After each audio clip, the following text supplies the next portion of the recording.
Hello, hello, hello, my darlings. Did you have a good weekend? I had a fabulous weekend. Fabulous weekend. Oh, yes, I did. My daughter was here and we celebrated. I love the scarf. I just want y'all to see how fine it is. But it's so silky, it won't even stay up on this fur I have on. Mmm. Whew. I can't stand myself. Listen, there was the weekend of the 100th anniversary of the Atlanta Alumni Chapter of Delta Sigma Theta Sorority Incorporated. And we had a blast. I mean, it was all about fun. It was all about enjoying ourselves. It was all about laughing and talking and seeing one another as we celebrated 100 years. 100 years of being a chapter here in Atlanta. That says a lot. I had a ball. What made it even more fun, the music was fabulous. And then we had Hank Stewart, fine piece of chocolate, Lord Jesus. Anyway, he did a whole thing on, you can stay back there some kind of way. I'm trying to just get my Paris thing going on here. Anyway, we had Climax came and played, and we had comedians, and it was just it was like a variety show. I just watch the acts, and when you sing like I do, and you sometimes wish I was younger to start if I know what I know now, as we always say, what we say, education is wasted on the young. I would have gone on and stepped out there and tried to do this, just made a point of just singing. But I didn't know what I know now. But I still am grateful for my 77-year-old self for having my one-woman show. But it was some deltas that was up there singing. I was thinking, wow, maybe that could have been me. But I had a fabulous time. It was fun, fabulous fun. All right, so what else? And my daughter was here. And we were gifted a hotel. Oh, yes, we were. Yes, we did. Oh, I just love this scarf. Fabulous. Anyway, we were gifted a hotel. And so we stayed in the Regency. Very, very, I was just so glad to be. It was like a staycation for me. I had, when you've been sick and this is wrong and that is wrong, this not going right and that not going right. It was just nice that somebody said, you know what, ladies, let me just put you up in a hotel. Mm, mm. Don't you love these glasses? Oh my God, Georgianne. Just fabulous. And one of the things, this is a slice of life, and I'm glad you joined me. I try to motivate, and I start sometimes. I do something from my prayer book, and this time, for today, I saw something I thought was apropos, and it said, "Therefore, encourage one another and build one another up, just as you are doing." I said, "Oh, you talking to me? A slice of life?" It's right here because I believe in encouraging people. I believe in building people up. I actually love doing that. I love telling people, there's some women that can't tell another woman how nice they look, and some women that can't give a compliment if their life depended on it. They can't even say, "Oh, girl, great job." Or if they jealous because you got something, they can't even say, "Oh my God, I'm so excited for you for having that, for doing that." Have you met some people like that? I don't know if the men do that. But the women I don't know what's wrong with us. If a woman got on something nice and you like it, if just give her a compliment. It takes a lot to be an adult. I told you it takes stamina to be an adult. You don't know what has gone through that person's head or mind or what they're going through at home. You don't know they could be going through something at home you don't know, a personal life. They just need a word every now and then. You see somebody, we get something in the Deltagram, calling people up and say congratulations. First, you got to get it I won't use the Deltagram. That's not a good example. But if you see something or read something, I have people send me clips and things out the newspaper. I saw you in the newspaper, Jordan. I saw you in the magazine. Oh, that's great. I saw on Facebook you were doing something. What is so wrong with that? I love, do you see what it says? Let me hear you right. It's theologians, right? Well, let me just try to act like I went to somebody's school. The Thessalonian. Therefore, encourage one another and build one another up, just as you are doing. Build up people. Don't tear down people. You just tear down people here, tear down people here, tear down people here. But you can't find in your heart to say one good thing about somebody. And I'm so happy that I've learned to love Georgianne. I really am. I'm late learning, but I waited. I wanted to do something. And maybe somebody said, "Oh, Georgianne, that was nice." Not I don't want to do it for that, but I like somebody to say to me, "I'm doing something," and they say, "Oh, girl, I know you were doing. That's a good job." But you're doing it because you didn't ask anybody, but somebody's paying attention. But instead, somebody pays attention, and they go to somebody else and say, "Well, why is she doing that?" What's wrong with us as a people? And what's wrong with us as women? I don't know. But anyway, I'm just going to read that one piece. We use this book. I don't know them. They don't know me. Super aging. Getting older without getting old. That's what I'm all about. I'm all about getting older without getting old and also encouraging people. As soon as I start talking to you all, everything starts aching. That's why I know it's the enemy does not want me to share this motivation with you. I know because nothing aches until I get ready to do this. Nothing. I can just be a little ache. But when I get ready to do this show, when I was at the other spot and when I filmed from somewhere else, something to start aching back here. But it doesn't stop me. And then the well-lived life. I don't know her. I don't get anything from it. I don't get any money. But this is Gladys McGarry, and she is talking about. She's 102 years old. We talked about the juice. We talked about keeping things moving. We talked about love. But today, what I saw, it just felt like a slice of life. This section is on find your friends. I just want to read this. It hurts so badly. I just want to read something that she says, if you would just bear with me. As I wrote in chapter 17, I aim to love everybody. That's me. I aim to love everybody. But that doesn't necessarily mean I like everyone. In the same way, it can help to find a way to be friends with everyone to varying degrees. When we commit to befriending everyone, we can accept them and have some sort of friendship with them, regardless of who they are or what they believe. You just see people and go, "Hi, how you doing? What's wrong with how you doing? What's wrong with?"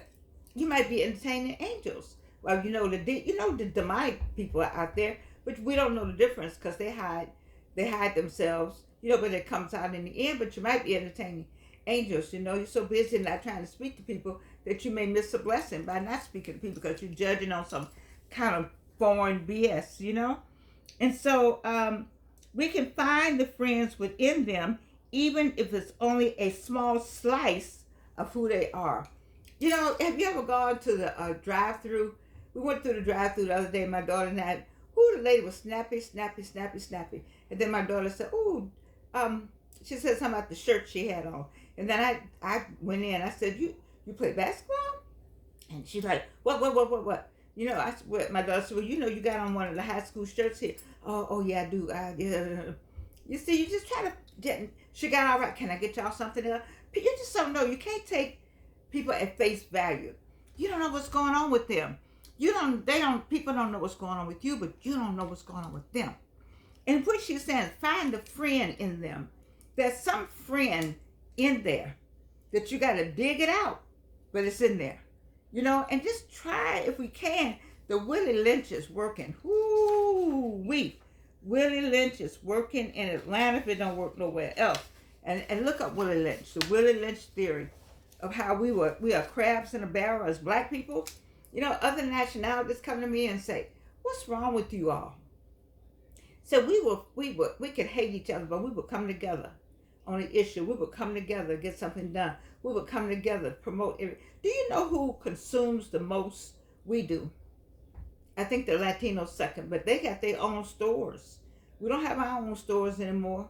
We don't have our own anything. We used to own everything. We just got away. And if you own something, let me tell you something. I had Georgianne skin treats. Do you know that I believe that black people would buy their lotion, their shower gel? Angie Carson Williams helped me get this business started. And we believe, beautiful people knew me and know me. And then she said, "Oh, they're going to buy from you, Georgianne." And people walk past my product. When I tell you the product is a good product, there was nothing wrong with my lotion. Nothing wrong with the body oil. Nothing wrong with the bath salts. Nothing wrong with the shower gel. We even bid on Delta Airlines. There was nothing wrong except that, well, I won't say. We had the lowest bid, but we didn't get it because they found something wrong. Right. Okay. I'm just saying, a lady called me the other day. She said, I ran across your lotion. She said, oh my God, this lotion was so good. I said, oh yeah. And Angie Carson Williams, Draco Labs, they knew what they were doing over there. They made the best product. I don't know where they are, if they went out of business, but the Angie Carson Williams, if anybody knows her and know anybody at Draco Labs, Draga, we put our foot in there, everything. We tried to get in Macy's. And the woman that did let us in Macy's ended up getting fired. She could have let us in. She let somebody in. Just, I don't know. I didn't know any black woman that had her name on the product beside Carol's daughter. It's Georgian Skin Treats and Carol's daughter. After all the other products just went away. Just disappeared because we'd rather give Revlon. We'd rather give L'Oreal. Our whole thing is see how rich we can make white people. We want rich white people. We do. We want that. We want them to be rich because we feel like if they got it, it must be right. And there's so much we're missing. Like on the High on the Hog. High on the Hog is an awesome series. I'm in season 2, episode 3. I won't even go to that part. The last part of it, the woman in there says, they made us not even like our own food. We don't want to eat fried chicken. We don't want to have biscuits. We don't want to have country ham. And there was a time with Chick-fil-A, that's all they sold was country ham.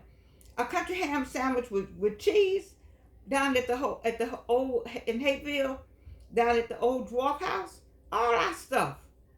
That's our stuff. But we don't want that anymore. I only eat Italian and sushi. And it's okay, but don't knock our stuff. Don't knock what we're doing. So, I don't want to, I don't know, it seems like sometimes I'm just fussing because I don't understand as a people why we backstab and hate each other so much. It's so much we can do collectively, and they know that. And Willie Lynch theory is to keep us divided so we can go and give our money and our talent to some other entity and not keep it within ourselves, not keep the dollar within the black community. Look at what happened at Black Wall Street. And they won't even give them the money now. 2 people are still living, and there's nobody even fighting to get those women the money. They should have gotten the money from. And those people are the descendants. White people don't want to say they are descendants of anybody, but you are. Just like the people who spit on me, if I'm still walking around, if some of them still walking around, those who spat on me and spat on all of us, and we were marching. Let's take a date, the first date, October 19, 1960. There's some people still living. The man who burned me with the arm, on my arm with a cigarette, his descendants are still living. You see? So we don't want to talk about that. We just want to talk about what we can do to make white people rich. That's what we want. We want to make sure when we hire a group of people to do our events, I look back there and everybody was white. I was like, wow.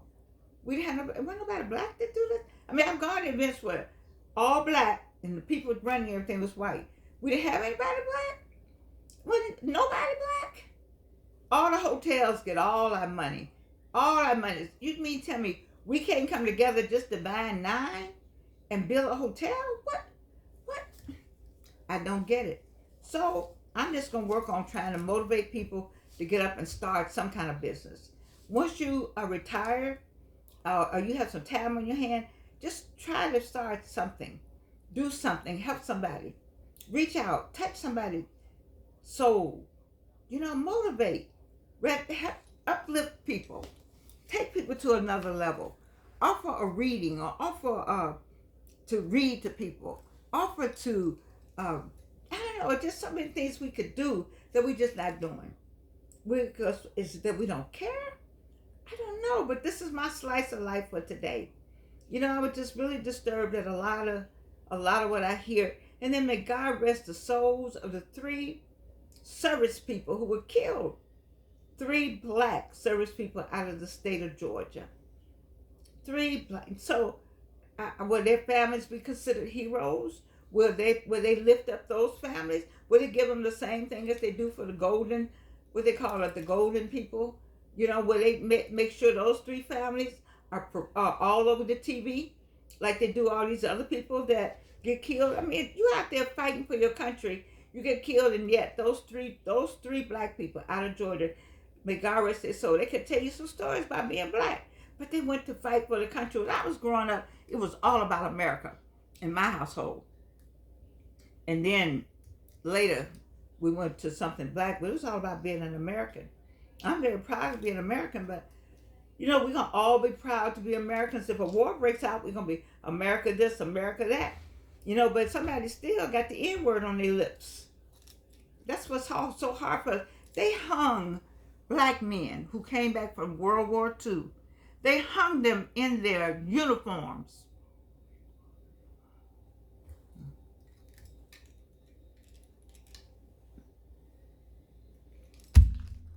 A slice of life. I love you. I'm grateful that I can say that, and you can't do anything about that.